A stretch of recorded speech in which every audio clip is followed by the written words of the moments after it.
Hello everyone, and welcome to the Upstream Intelligence webinar on streamlining production operations with the digital oil field.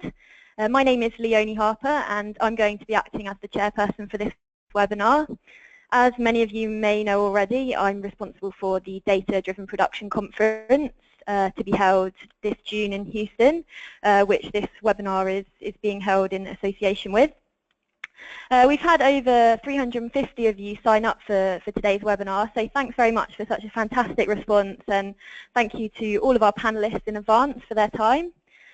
Just a brief bit of housekeeping. The webinar is going to last 45 to 50 minutes and is being recorded, so you will receive the full audio recordings and presentations in the next week.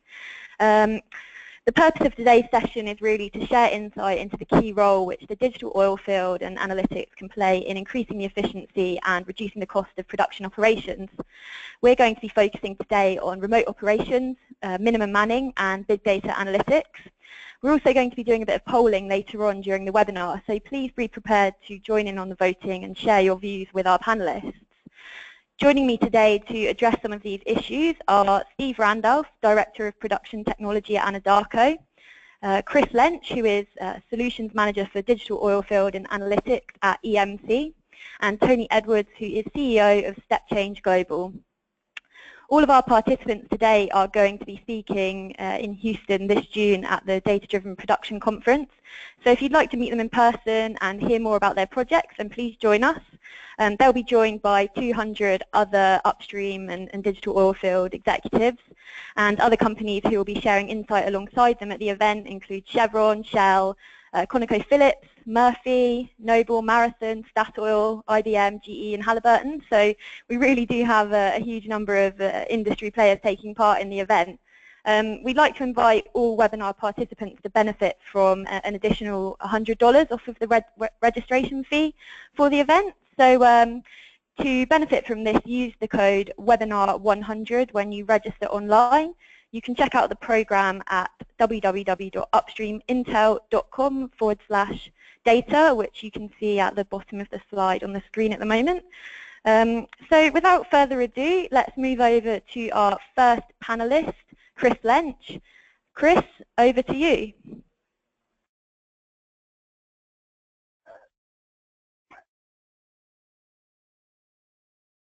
Great. Can you all see my screen?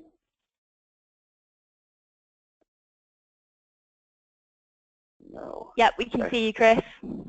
Great. So thank you, Leonie, for holding the webinar. Thanks to you, Steve and Tony, for being part of the team. I think you all are in for a really good treat today. You've got three kind of the key components of any projects. Number one, I'm going to talk about assessment. Tony's going to talk about the change management. Of course, Steve's going to show you some real-life options that he's been doing. So let's get into this. I've got about 10 minutes.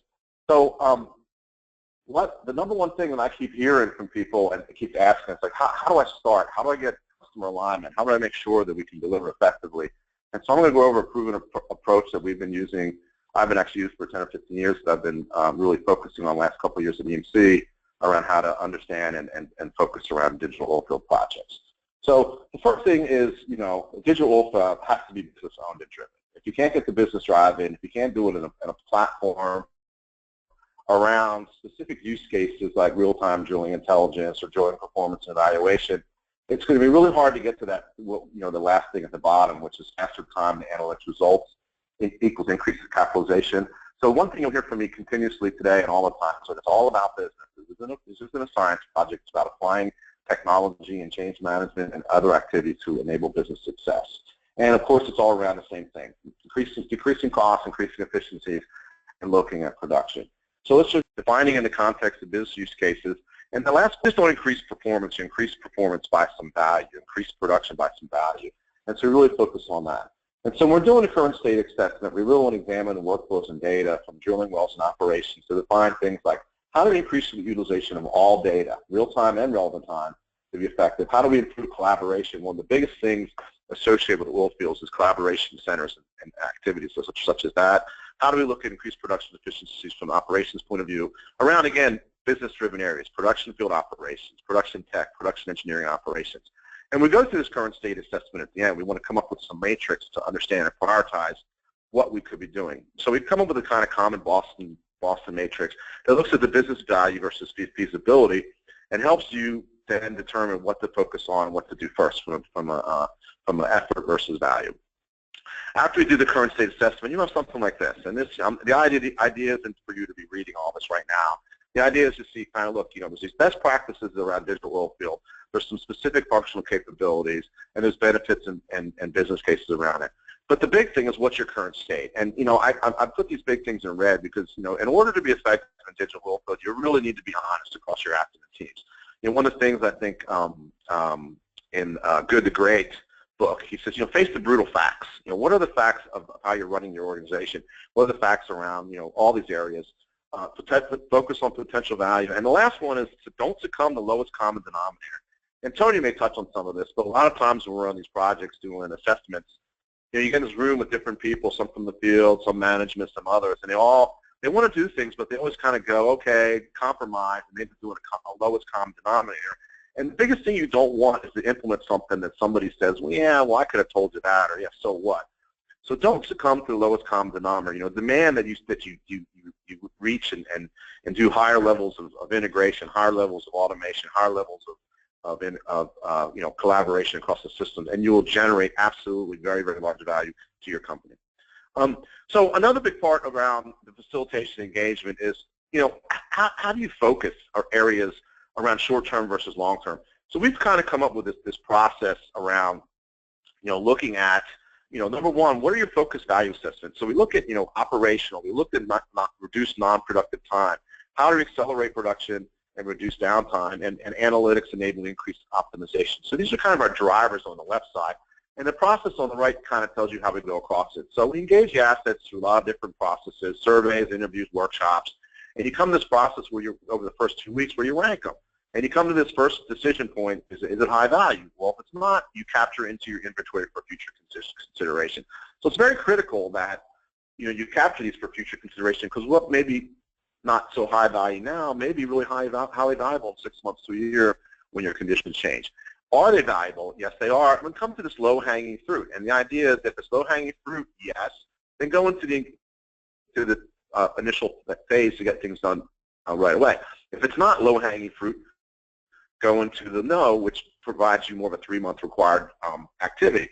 So at the end of this, you're going to have a list of use cases that are driven by the users, driven by business, that have proven business cases around them that you can prioritize and get after in the first 2 to 3 months in these low-hanging fruit.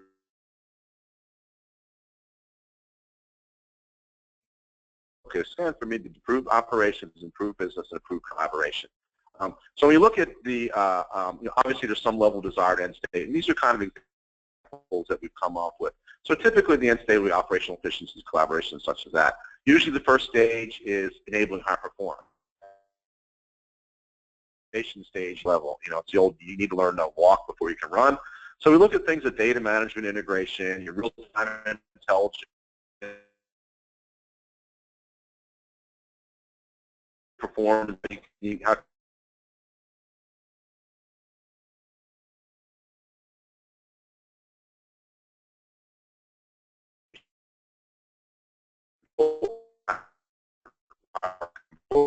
how about some from a centralized facility, and then finally get to the next stage.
to do a highly iterative continuous improvement delivery.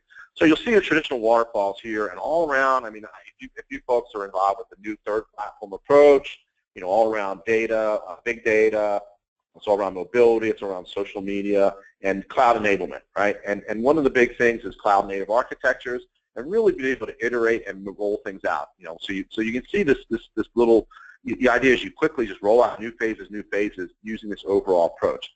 And one thing around this I will say is, you know, it's better to fail fast, learn, and do again than try nothing. I mean, you know, the idea of an iterative approach is you might not get it right the first time, but you can reiterate it very quickly, take your learnings, and get to the next level, okay? So one more minute and one more slide. So if we go over, again, just quickly what we just talked about, so this is kind of an integrated approach to digital field and analytics, value creation. So number one, you have to align the business. Number two, understand your opportunities, understand your challenges, your issues, and focus on real use cases that can demonstrate business value. And once you start, this is critical, you have to gain the respect, you have to gain the buy-in from the customer, and one of the best ways to do it is deliver on time, on spec, and on budget. So when we rehash what we just talked about is, number one, understand business strategy and operations objectives. This allows you to produce focus on your business priorities, get their buy-in, and making sure they're starting a team. Second, run an operational efficiency executive briefing. Again, you know, what is the buy-in from IT and business? Make sure the commitment, make sure we understand what, where, how, pain points and challenges. Perform a digital oilfield analytics assessment to understand the gap analysis, bridge to future state, to focus on use cases. Execute a proof of value workflow so you can really understand what it's going to take to deliver, and you can make your on time, on spec. And finally, operationalize a digital oilfield, all driven through, you know, business focus, proven approach, and proven business value delivery. It's all about business. You'll hear me say it over again. Okay, so 10 minutes and 9 seconds. Thank you very much for your time. Thanks very much, Chris. That was absolutely perfect timing, and thanks very much for sharing that insight. So now we're going to be moving on to our next panelist, who is Tony Edwards, CEO of Stepchange Global. Tony, we'll pass things over to you. Okay, can you see my screen? It's just loading up now, so I'll let you know when it's up there. There we go, you can see your slides now. Yes, just first thing, I would absolutely agree with everything that's already been said. This is an operational endeavor. It's not about IT, it's not about technology, it's about improving the general performance in your day-to-day operations, whether that's production operations, maintenance, logistics, or drilling. So absolutely fully endorse about what's already been said. I mean, in the current climate, what's interesting is, you know, people are really looking at what they've already delivered and what's already been done in terms of, you know, the data they've got, the measurements they've got, their ability to analyze it, and how can they make the best use of the data and information that they've already got. And what we see here is, this is one of our frameworks that we like to use a lot, which is what we call the measurement to decision life cycle. So you measure some data in your operational environment, you've got to have the ability to transmit it, and a few years ago that was obviously very difficult. Now high bandwidth comms is pretty much universal in most parts of the world, even in the middle of Australia, would you believe. You can now store mountains of data, whether that's on the cloud or in a private cloud or private service, and now we are getting increasingly sophisticated tools to be able to analyze that data in real time and indeed layer a level of predictivity on top of that. And that's all great, but where we come in as change consultants is, well, how do you take all of that and actually how do you implement and make and take a decision in the field? Now typically what we often see in companies which are starting out in this is they may have brownfield operations which are 10, 20, 30 or even 40 years old. There's an ingrained way of working. There's a level of mistrust and misunderstanding between those people who are in the office and those people who are working in the field. The people in the field have often been very self-reliant and used to working on their own and just getting on with it. Now what we're doing is we're enabling the data and information to come off of those sites, and we're enabling the smart people in office locations to start analyzing the data to improve performance. But really what we've done, if you look at this, is we've just moved the bottleneck. So we've moved the bottleneck from not measuring much data and to not being able to transmit the data, to not being able to store the data, to not being able to analyze the data. And now the bottleneck is an organizational one. It's a people, process and organizational alignment. And what we often see is that there is a lack of trust and a lack of a relationship between those who are in the field, where it's a land-based operation, a drilling operation, or an offshore platform, and those who are in the office. And one of the things that these collaborative environments do very, very well is establish that level of trust and that relationship between those people. So when the smart guys in the office come up and say, we've looked at the data and there's an opportunity, then somebody in the field will actually do something about it.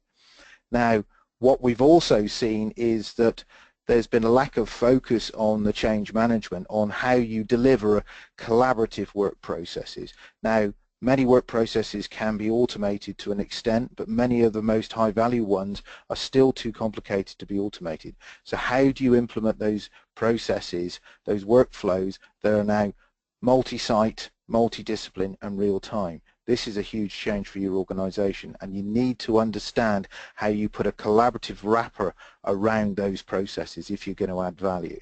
So we do wander around the world, to the Middle East, to the Far East, to Southeast Asia, and indeed North America, and we see a lot of these rooms have been built and they're not running as well as they could be, and they're not utilizing the data that they should be. So what we're seeing in the current climate is there is a willingness to revisit those rooms, revisit those the data that's there, and just for a relatively little spend, focus on how it's being used and build that and coach that relationship between the guys in the field and the guys in the office.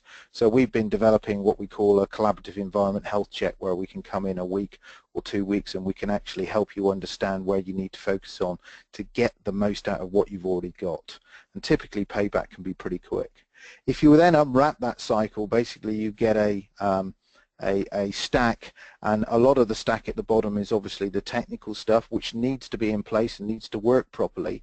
But the bits that we tend to focus on are, what's the process change, what's the organizational alignment and the governance, how do you incentivize people to work this way, and how do you take down those team barriers which are in the way of this working well, and then really how do you focus on getting the people on side.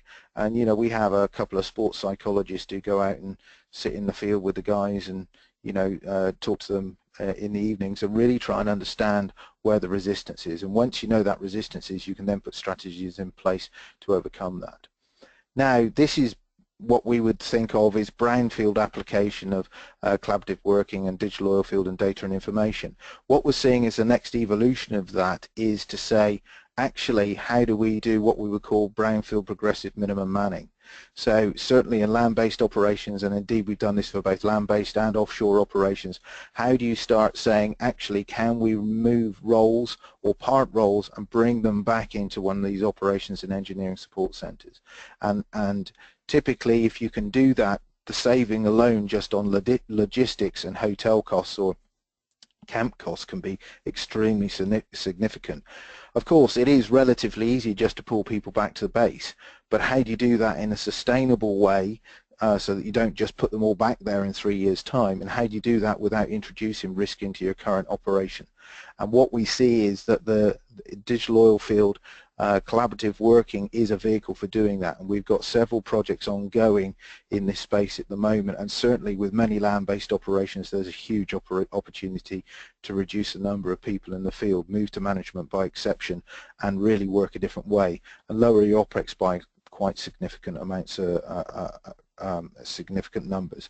So we've been working with a number of land-based clients. In fact, some of them really have realized that if they're going to have a sustainable business at $50 a barrel, they have to do this. They have no choice. The current manning models, operational philosophies that have been developed are just not sustainable at a low, medium to low oil price.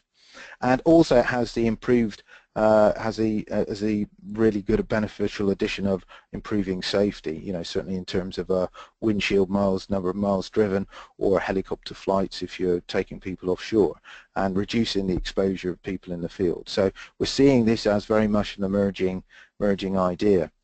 Now, if you take what we've learned over the last 5 or 10 years in digital oil field integrated operations in brownfield and apply it to greenfield, what can you do? Well, what we're seeing is that we're working with 4 or 5 projects with majors and super majors which are looking at this concept of radical minimum manned project concepts. So operations, both land-based and offshore which are minimum manned or unmanned by design. They have much lower manning levels than would be traditionally seen for the size and complexity of the operation. There are several things that need to be done. You need a common vision between operations and project. Of course, you need to enable remote control. In some companies, this is business as usual. In other companies, it is seen as a radical departure. You want to design it the way you want to run it and not just accept what the project guys are going to give you. You have to look at the way you run your project. You know, procuring low-cost equipment, unreliable equipment is not a way to go.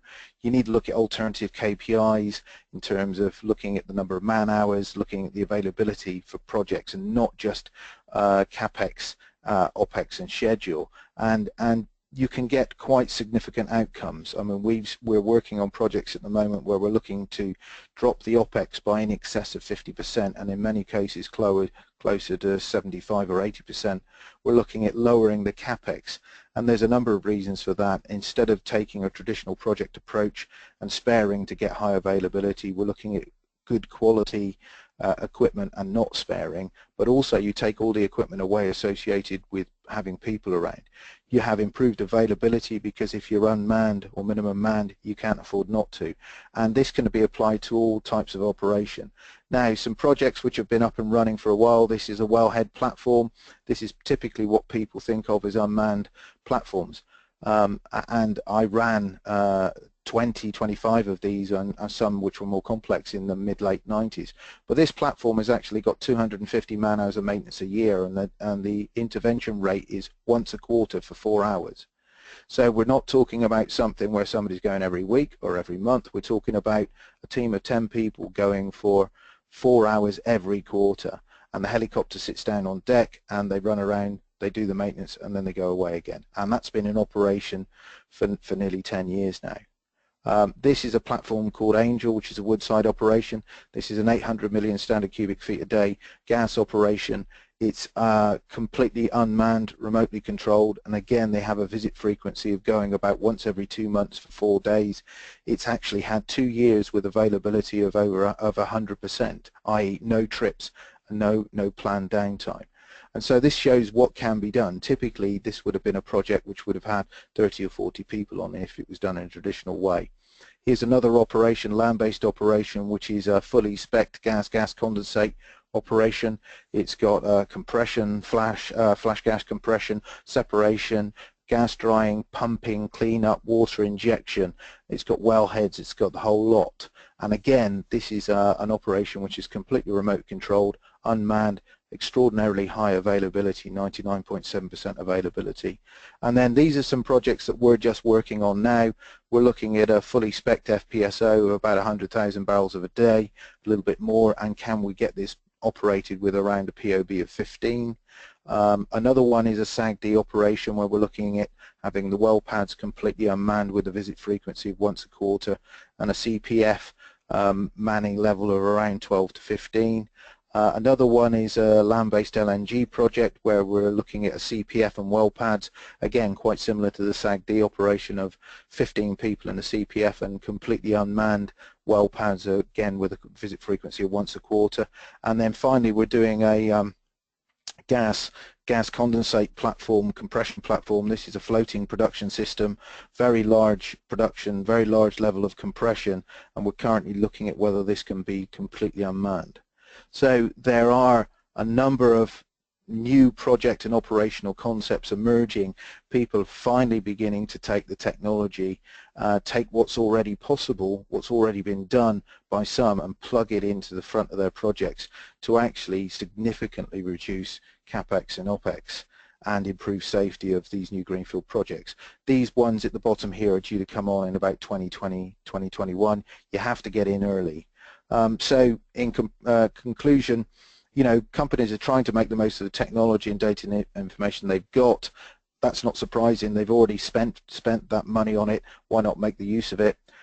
We see that there are many rooms and a lot of data that's not being used, and how do you get the value out of that? And so many of the management teams in many companies are now asking, where's the value, where's the and how do we get the value. So a focus on people, process and organizational change, and getting that trusting collaborative relationship between the guys in the field and the guys in the office can make a significant impact on your bottom line. And we've seen this pays off in a few months.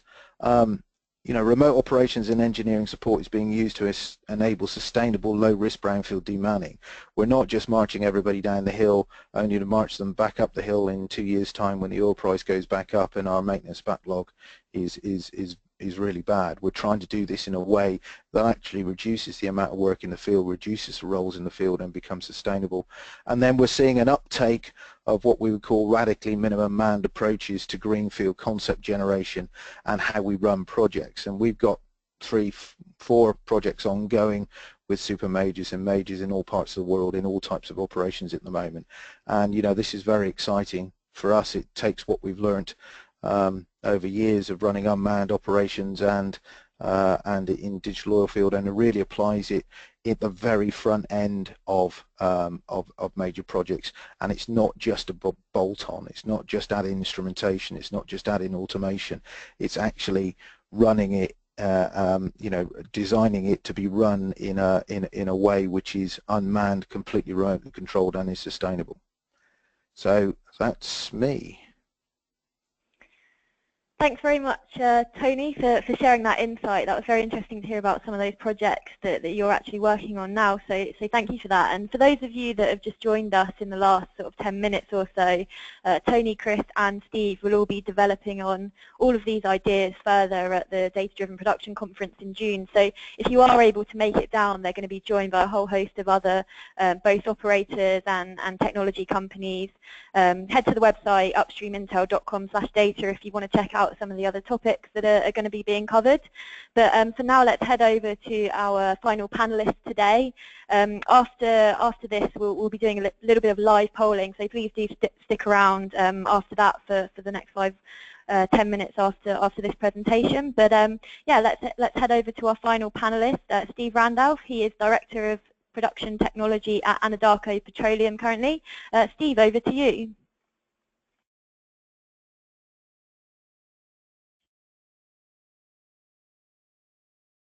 And get my monitor up here.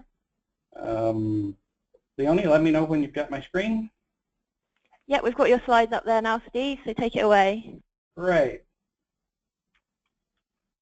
So I'd like to say thanks for Chris and Tony for giving me a great setup, because everything that they've talked about is really the path that Anadarko's sort of been following for a number of years. Goes all the way back into data gathering and that sort of thing in the early 2000s to building of collaboration centers, integrated operations centers as we call them, in 2010, and then our most recent efforts around putting together better software with our integrated production surveillance and optimization system.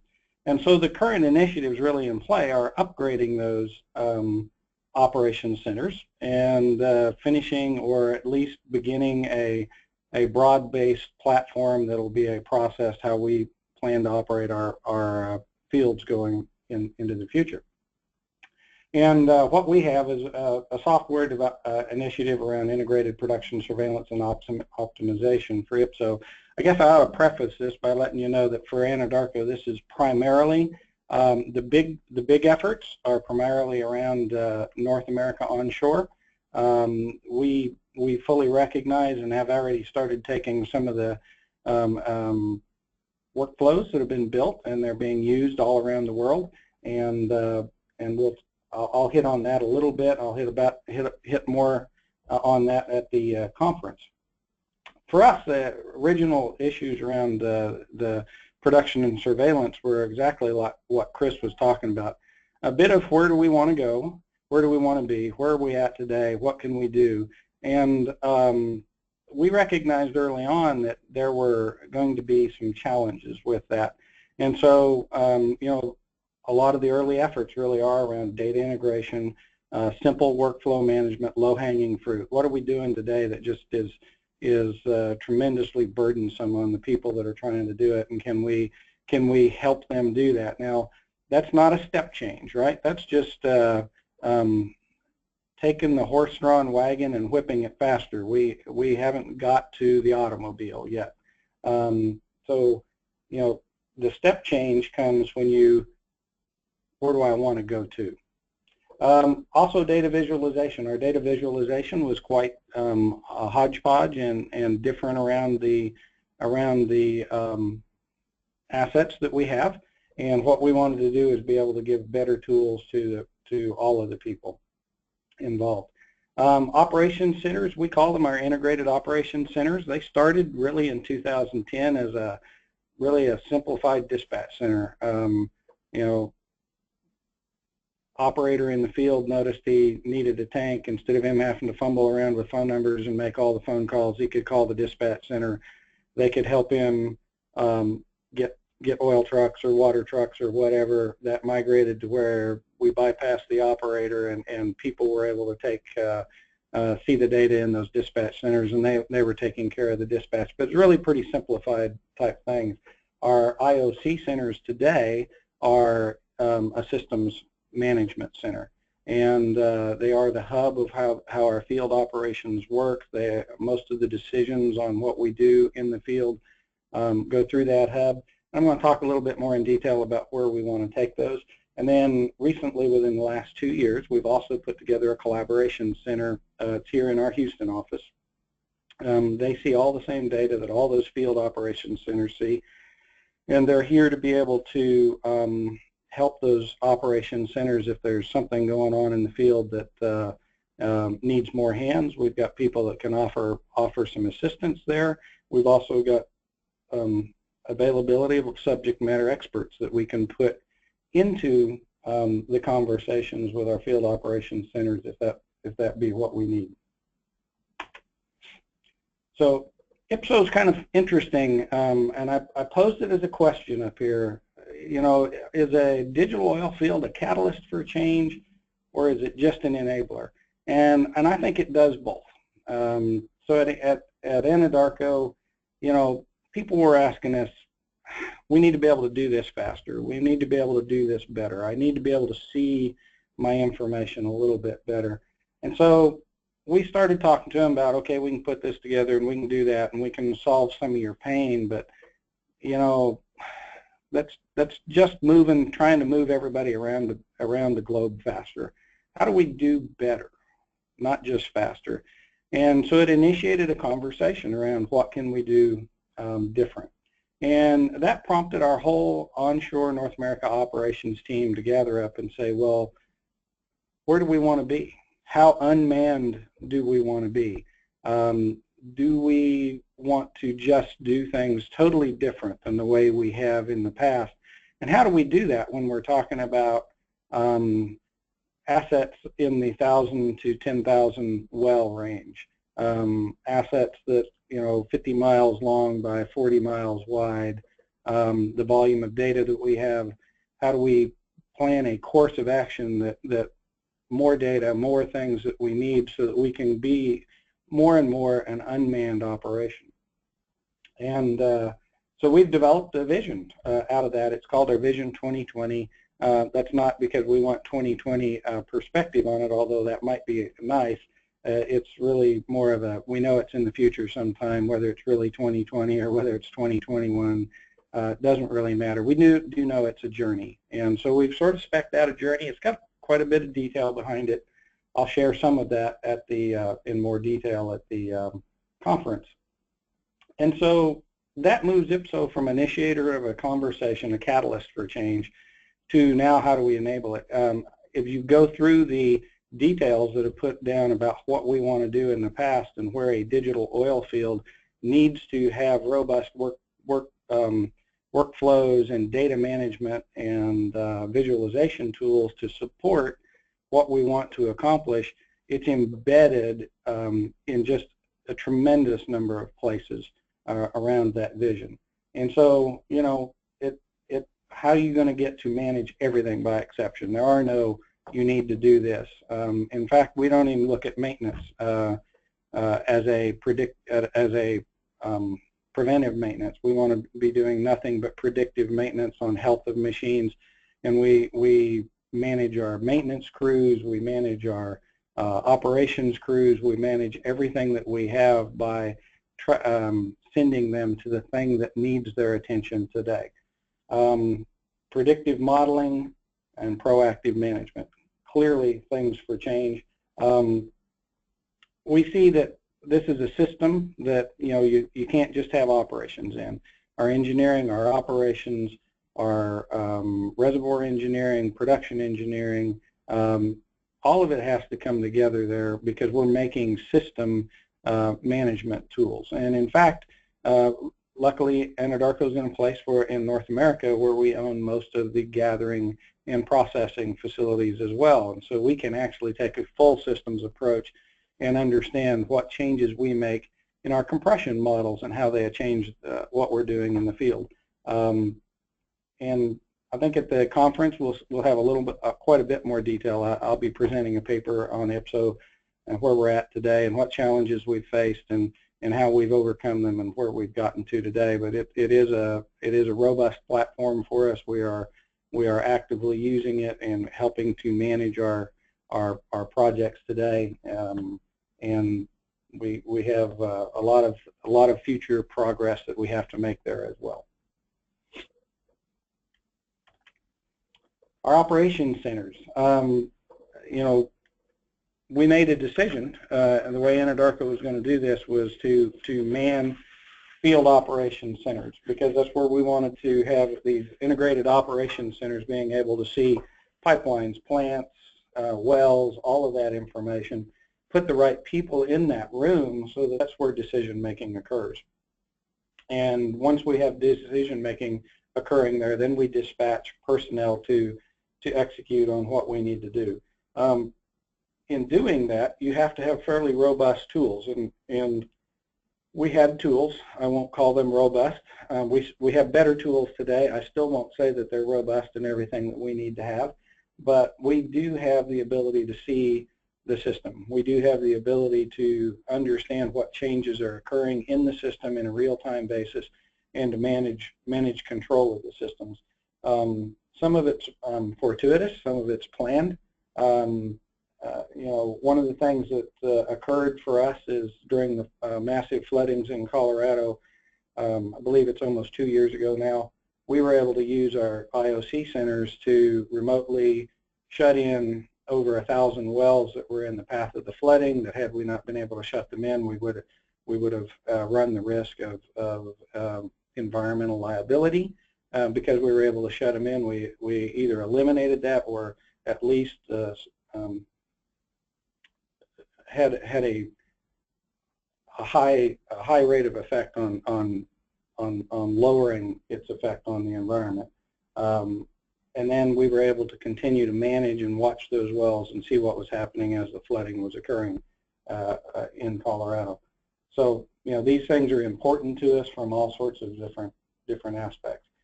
We also decided that what we also needed was centralized support. And we built what's called a one-ops center here, where we actually man it with some corporate experts. We also man it with some people who have come out of our field IOCs, because we also recognize that sometimes there's so much activity going on in the field with, let's say, new facility commissioning or different things of that nature, that our IOCs need extra help. But they need people who know what's going on. So it's not just an engineering center. It's not just a bunch of subject matter experts. We also have operations subject matter experts in there as well. It's also a huge collaboration center for us. We hold, when people have different problems in the field, it's a great place for us to come together and be able to bring in people from all around the world and bring them into there virtually and have a large collaboration center there. And then lastly, they have become one of the great places for the ideas for tool development for the integrated production surveillance and optimization platform. It's they're in contact with our people who are running the field all day long, and they identify things that we thought it was going to work this way. It's not quite working this way, and so it's that iterative approach that I think Chris was talking about. Let's do something. Let's get it out there. Let's get it in use, and then where we missed the mark a little bit, we can make some adjustments and we can get that put together. It's been an interesting road today. I've got a colleague that's going to spend Jacob Lawson, who's also going to spend a presentation on our operation centers and how they've migrated and progressed, and I think you'll find it also very interesting. That's really all I had for today, and I appreciate the time to talk to you, and I'm looking forward to the conference. Steve, thank you ever so much for sharing a bit of insight into Anadarko's journey there so far. That was really interesting, and as you say, we'll be looking forward to hearing a bit more of the IPSO side of things from you at the Data-Driven Production Conference in June, and also from your colleague Jacob Lawson, who I understand actually is running that onshore operations support centre that you've told us a little bit about. So be looking forward to hearing a little bit more about Jacob's perspective on things. And Jacob's actually going to be joined by a number of other US-based onshore IOC managers from ConocoPhillips, Murphy and Exco as well. So it'd be interesting to compare your experience with Anadarko with some of the other US operators and then hearing from them at the conference in June. So thanks ever so much for that. And now we're going to move on to do a little bit of polling with the audience to hear some of your views on the digital oil field. And we will then invite each of the presenters to share their views on the results that we see. So the first question is one which was suggested by Chris Lynch, which is what are the greatest barriers to the implementation of digital oil field projects? A, the budget or value, B, change management, or C, data issues or data quality and accessibility. So just going to invite the audience now to vote on this and share your views on the issue. So we'll just hold on 1 minute while some of the results are coming in.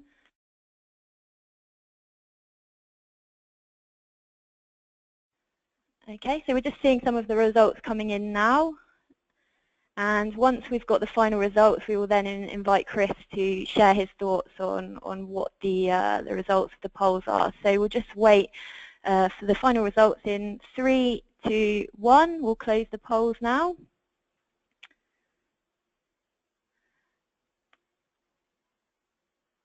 And we should now see the poll results.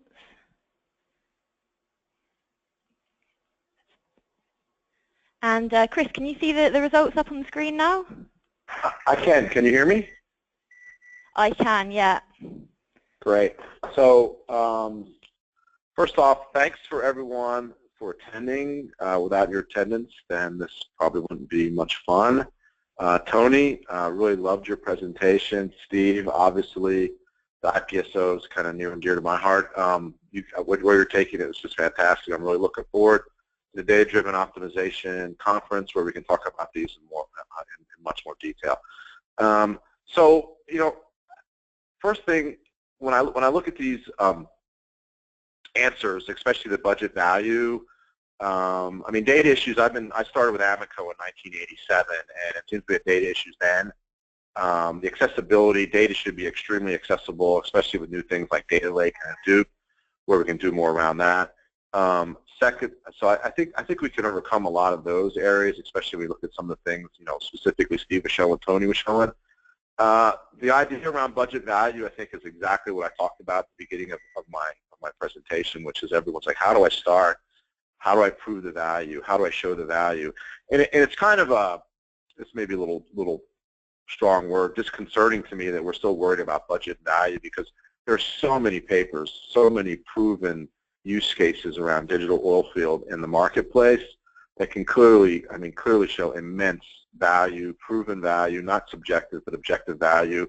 But with that said, clearly you need a way that you can go in and align your IT, align your business, and specifically generate what I was talking about. I mean, you can't go in with like, oh, we're going to improve production.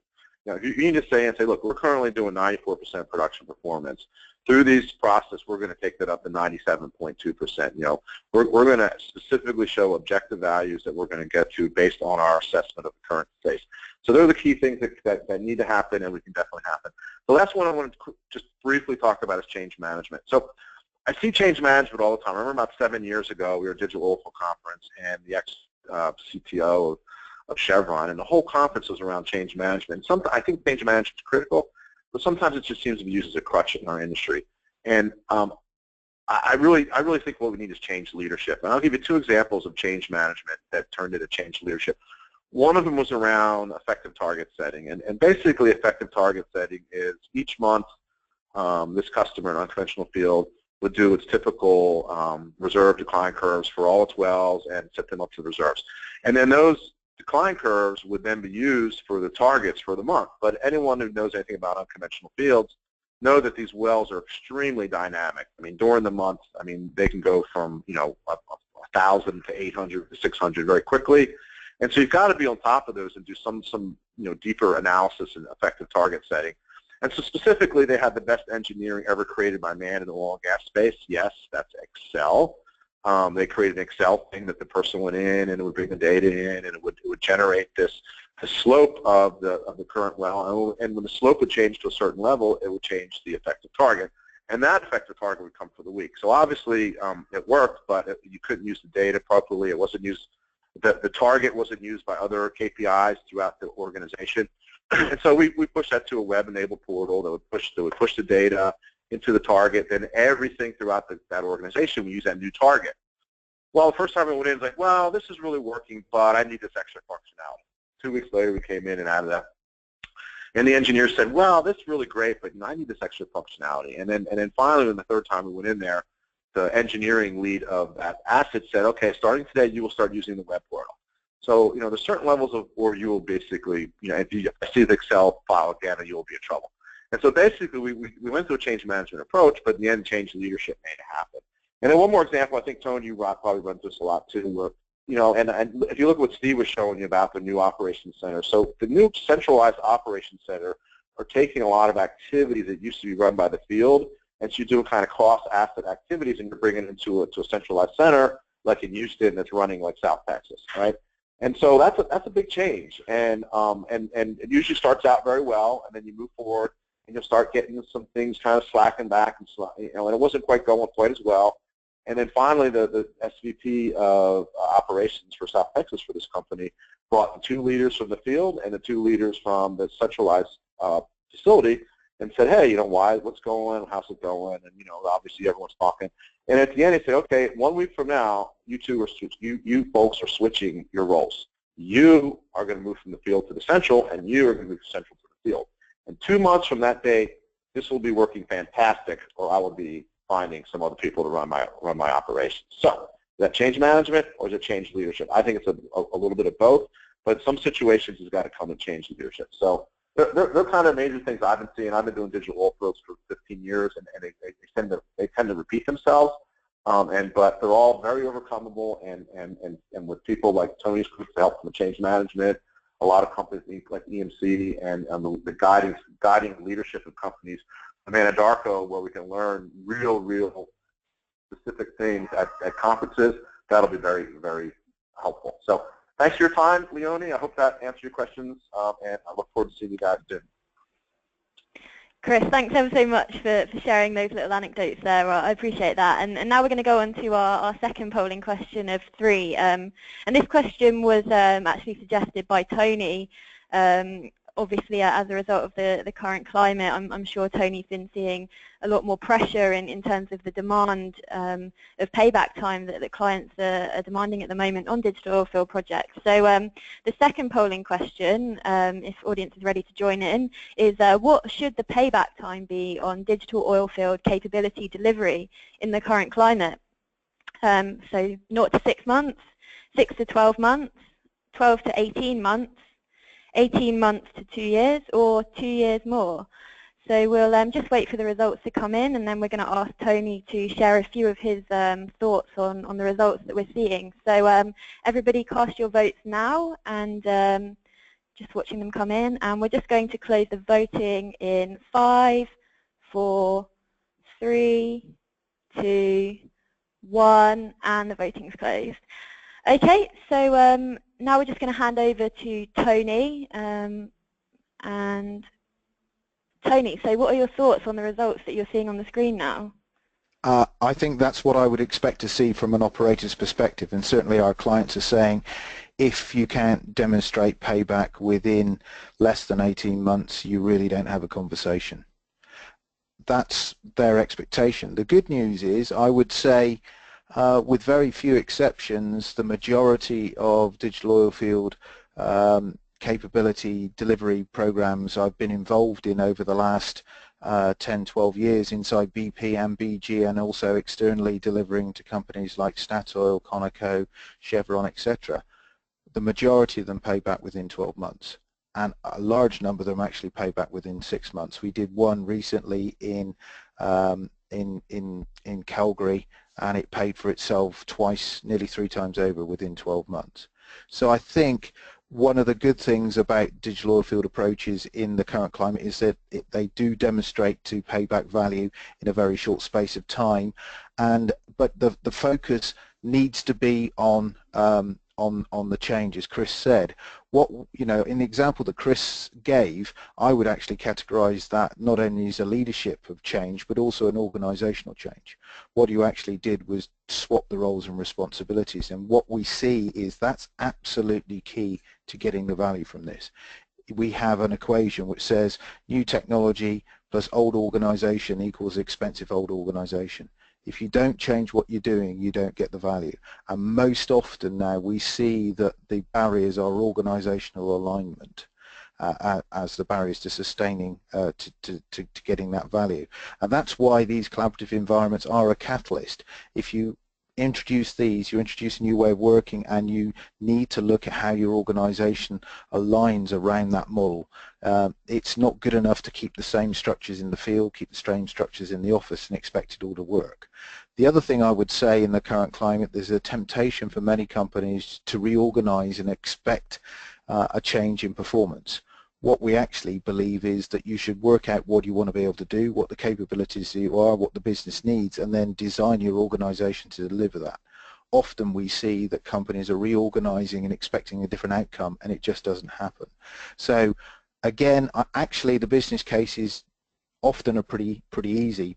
If you reverse the business case and you work out how much change you have to make to get payback within a year or within a reasonable space of time, and you calculate that up, and then you put an upside on it, more often than not that you get the upside. And we routinely see, even on the most expensive projects, we see that payback within 6 to 12 months. You've only got to prevent one big operational upset and you can pay for most of your data and information and most of your collaborative environment build. That's all for me. And just by the way, thank you very much for the invitation. It's been good, and looking forward to the conference in June. Fantastic. Thanks very much, Tony. I appreciate all of your insights there. So we've got one final question, which was requested by Steve, and obviously he's been heavily involved in the last couple of years in the establishment of the Anadarko onshore remote operations centre. So I think this is an interesting question because it's taking things right back to basics, and obviously a critical question to ask is, what actually is the purpose of a remote operations centre? So is it to expedite day-to-day operational decisions, to bring in subject matter experts, or to collaborate and build trust between the field and the office? So we'll just wait a few seconds while we watch some of the voting coming in, and then we will ask Steve to share some of his thoughts. So if you cast your votes now, and we will be closing the voting in 5, 4, 3, 2, 1. Okay, so now we're just going to invite Steve to share some of his views and perhaps in some of his experiences with Anadarko into what they've really focused on as being the purpose of their remote operations centre. And Steve, do you agree with the results that have come in? I do agree with the results. I think that's not 100% agree. I think we've seen the subject matter experts request to be quite a bit higher than I would have expected with 9%. I think my expectation coming in here was this was going to be about an evenly split vote. I find it interesting that the availability to bring experts to bear on a situation is of lower importance. Anadarko's journey, right, has been really, it started out with A. Expedite day-to-day operational decisions. Clearly, that was the only thing that was on our mind at the time we brought those together. We recognized we didn't even have engineers. It was totally staffed by operations personnel. There were no engineers. Even if we had engineers in the field, they were sort of ignored. They weren't in the office. They weren't collaborating. They weren't in those dispatch centers. Interesting that. And I actually can't remember which one of my colleagues commented about it, but it has to do with, and I think Chris was talking about leadership, but I think it was probably Tony that was talking about who's in the room. One of the things that we've done over the last couple of years is engineers now have an obligation to be in the operations centers in the field on a rotational basis, and there's depends upon how big the staff of engineers are as to how many of them are obligated to be in the operations center at any given time. And then really it was to start to build collaboration between the field and the office. We've seen that happening bigger and bigger over time. But what we've really experienced more because of our one-ops concept, a large growth in the interest in having, I need your chemist available. We've got some issues with stuff going on in the field, and they want to collaborate in a different way than we have in the past, and so they want to come through the one-ops center to bring the subject matter experts to talk about it, because they've got data, and we used to email a bunch of spreadsheets around and then try and talk somebody around where the spreadsheet are, and then we got tools to be able to do a little bit better with sharing screens and stuff like that. But now they see the one-ops collaboration center with they can see the person they're talking to, they can share data across the screens, they can look at real live data, not just static data that they've shipped around. And so we've seen a real rise in the subject matter experts. I want to comment on the other two questions if possible. I think change management is really the issue, and I talk about it from a standpoint of not really just change management, but you have to change the culture of the organization. You have to change the organizational structure, and that was where it was key for us, not only starting down these pathways, but operations really saying, no, what we want to do is change our organizational structure and turn an initiative from a catalyst and into an enabler. And that's been huge for us. Interesting comment on our IPSO project.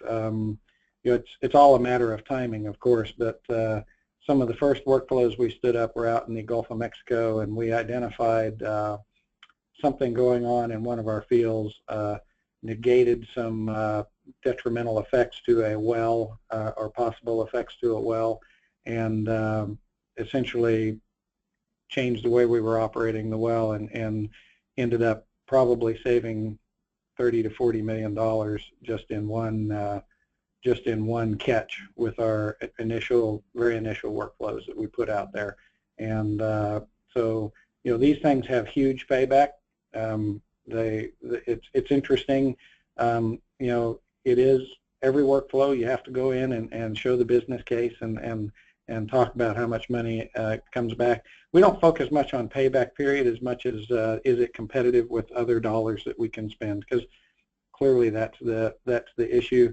These day and ages is actually a little easier because drilling is not all that as lucrative as it once was, and optimizing your operations is clearly the winner. So actually, in this day and age, to put together a good optimized workflow to help operations reduce cost and expand production, it's actually an easier sell today than it was 3 or 4 years ago when all the money was plentiful, right? And with that, I think I'm done, Leonie.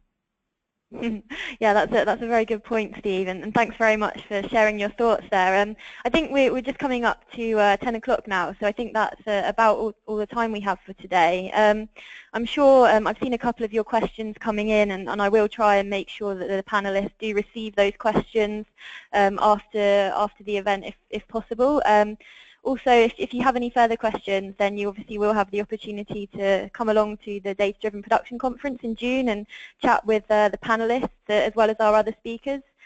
We've got currently sort of over 150 members of the upstream digital oilfield community signed up, so it really is going to be a fantastic event and a great opportunity to learn more about some of these topics which Steve and Chris and Tony have touched upon. So if you want to look at some of the other presentations, then go to the website at upstreamintel.com/data.